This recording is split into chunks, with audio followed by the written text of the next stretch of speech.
Okay, this is my favorite topic in the whole wide world because it's really what I enjoy, and it's the empowerment through communication.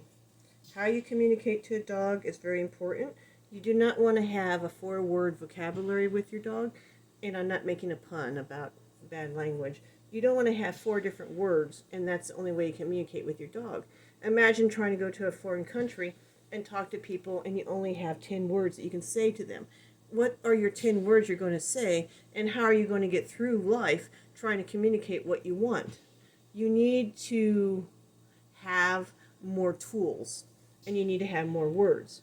So what this episode is about is teaching you how to have empowerment through communication, learning how to be your dog's best friend by explaining to them through much more than just 4 or 5 words, explaining to them how you feel with like 20, 30, 40 different levels of communication.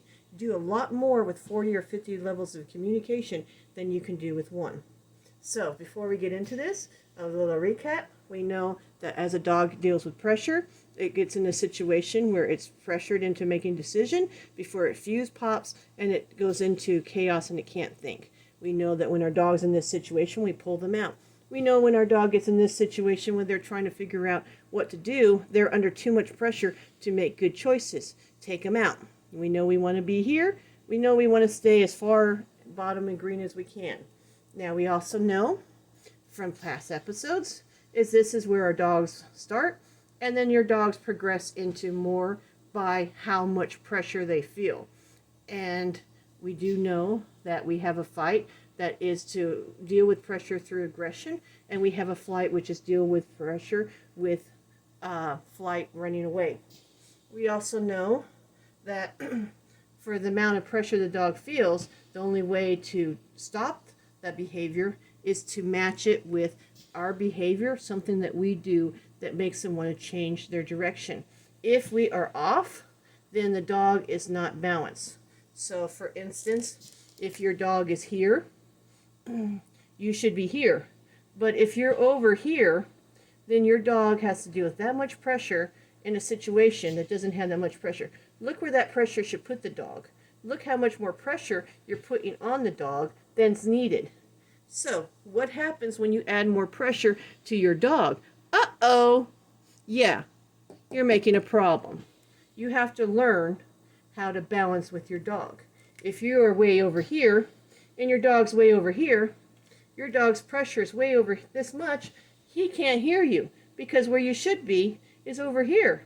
But he can't hear you, so those are situations where the dog's running around insane in the membrane, and you have absolutely no control, and you swear the dog can't hear you or know what its name is. But this episode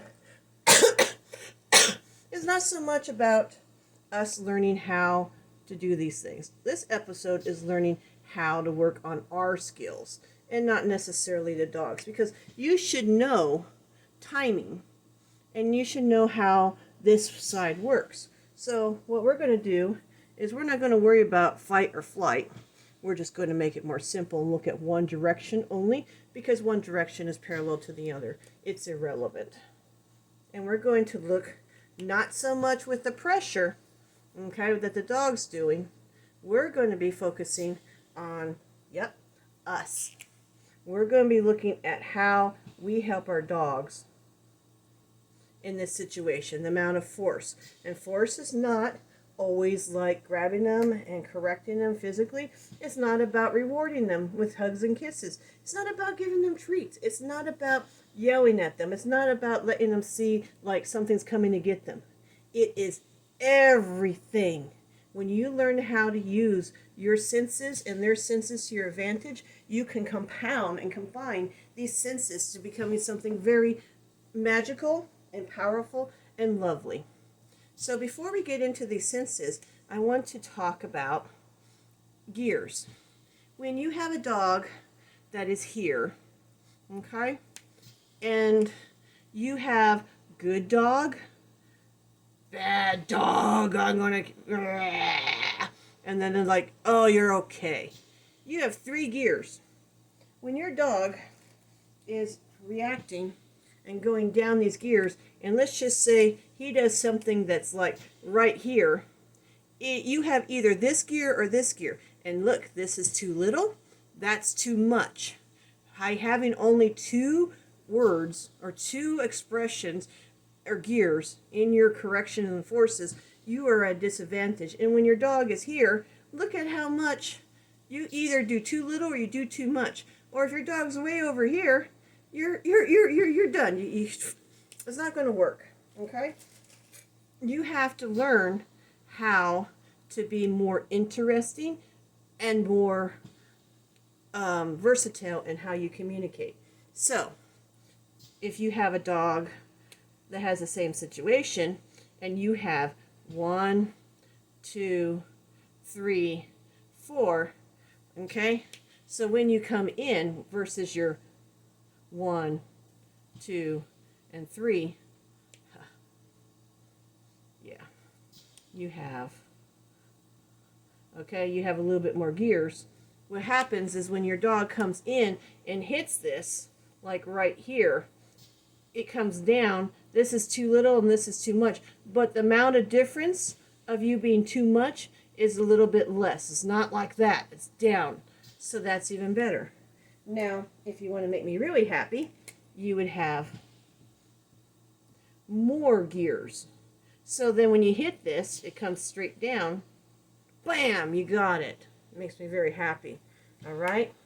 Now, the thing is most people, and don't take this personal, most people, whether I work on a protection field, I work with military, work with pet dogs, sheep dogs, agility dogs, herding dogs, it doesn't matter. People lack this skill. So when you're sitting there going, maybe I'm not that good at this, don't beat yourself up. Professionals all across the board don't have this. Okay. You have senses. You have vision, which is, the vision is of how you look and how the dog looks. When you bring out a toy, when you take a toy away from them, how you look. Do you look constipated? Do you look excited? Do you look happy? Are you bouncing around like a cheerleader in the middle of the field? Are you sitting there grumpy? Are you kicking dirt and kicking grass? Are you looking like somebody ate your best guppy? That's vision. Touch, taste, sound. Sound is one that I want to get into. You have a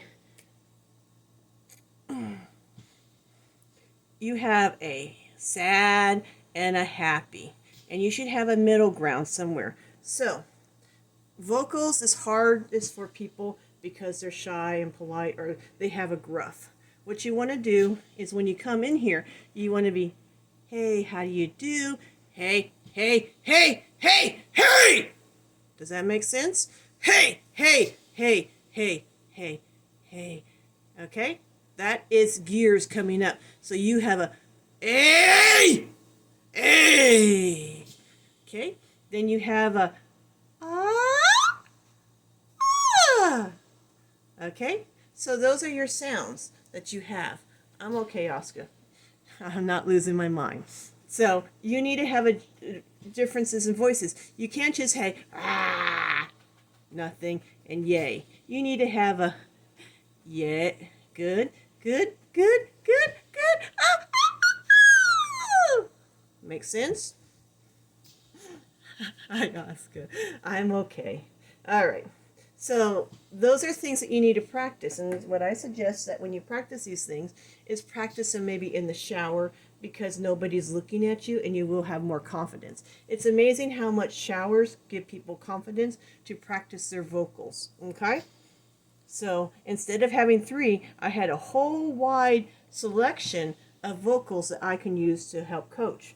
The same with touch. You have your dogs and you don't want to just be like good, bad, okay? And you don't want to just be like good, oh my gosh, you're my baby, baby, baby, baby, baby, baby. You want to have, again, here, take your baby. Oscar's like, you can't have my baby. My baby's mine. You want to have here where you're touching them.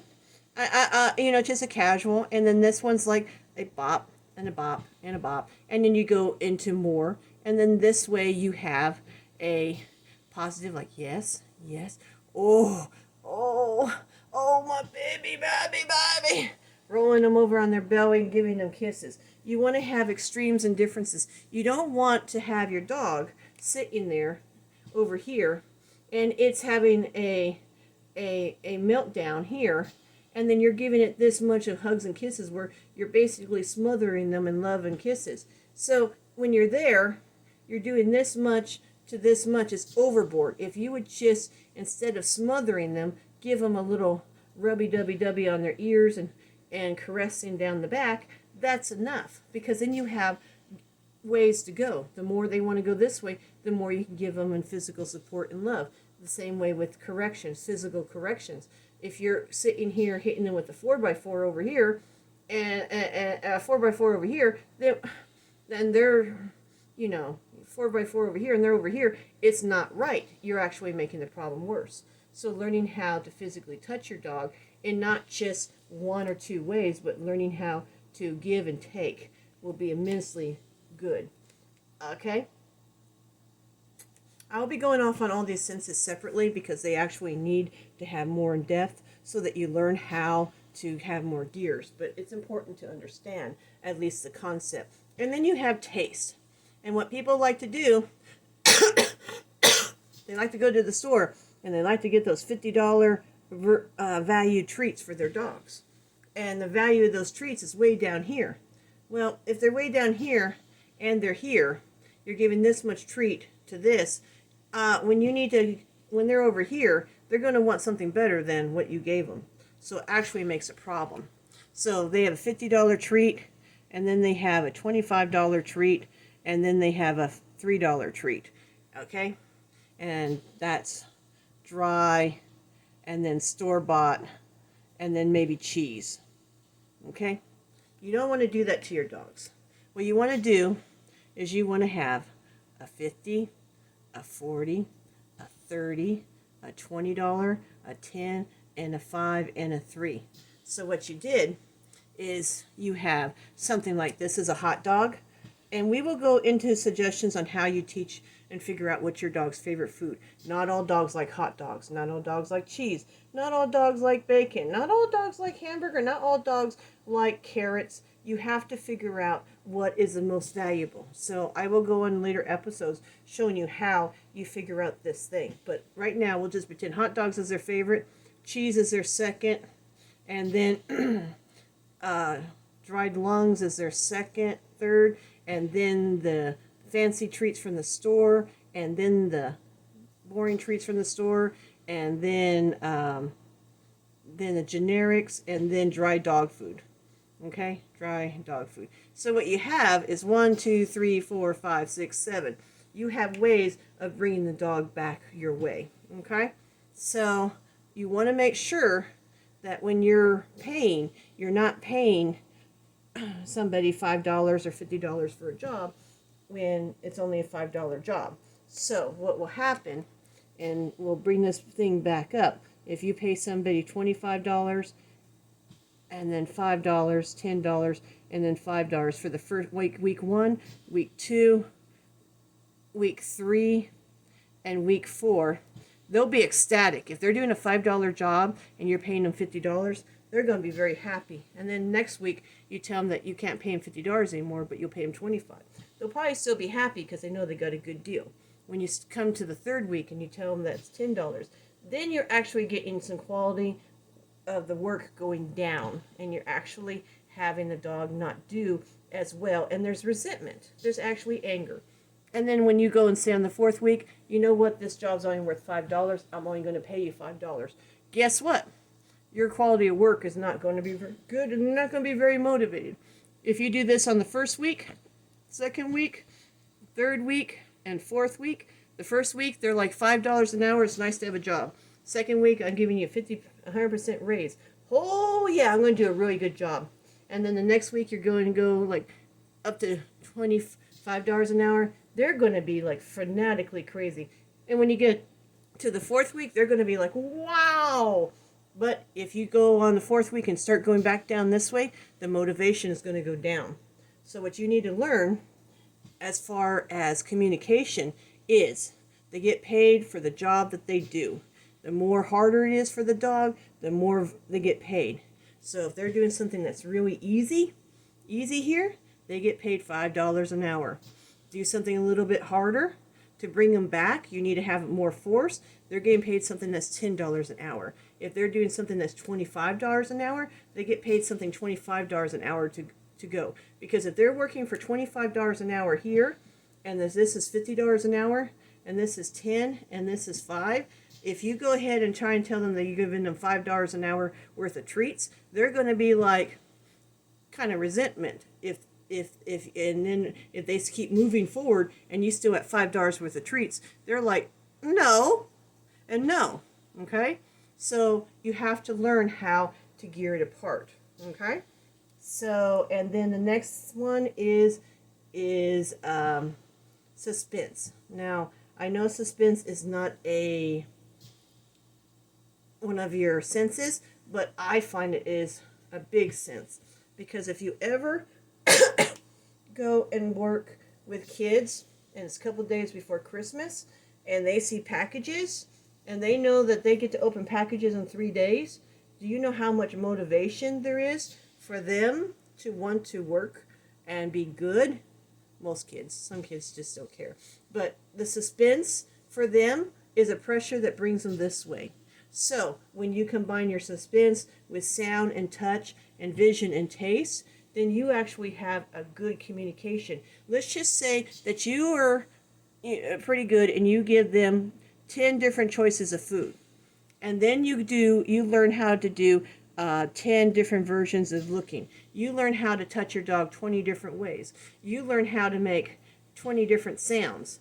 And then you can add those all up with suspense, which is like 10. You add this all up together, you have a lot of power of being able to communicate with your dog, versus where most people, they have like 3, and they got 3 cookies, and they touch their dogs 4 ways, and their sounds are only 2, and the suspense is 0. They have 6, 12, versus this, which is 40, 70. Okay, so you're working with 12 different little clicks versus 70 little clicks. Which do you think is going to help your dog the better way of understanding with less effort? Yes, it's going to be learning how to make each one of these variables stronger and give them more depth in positive and negative, positive and negative, positive and negative, positive and negative, positive and negative. And then your dog will be not like a little boat sitting in the middle of the ocean saying, I don't know which way to go. Mommy's mad at me. Daddy's happy with me. I don't know. It'll make really clear. And you'll be able to line up right where the dog goes. Dog lands here, boom, you got it. Dog lands here, boom, you got it. Dog lands here, boom, you got it. Dog lands here, boom, you got it. Boom. You don't have to worry about any of this, too much stress, too much this or that. So that is our lesson. And I will take each one of these and put them in great detail so that you understand how to build each one and get in more depth. But the biggest thing for me right now is for you to understand that by just learning how to communicate to your dog better and give yourself more variables and stop relying on just 1 or 2 sensories in each department, you can actually help your dog immensely take the pressure away. Your question about how do we keep the dog and move them around here, this is one of your answers. There's another answer, and the answer will be coming up very, very soon, and that's another one that I love, and everybody gets shocked. They're like, this is one answer to fix my dog, but there's another step, and what is that step? And most people do not understand what that is, but I love it.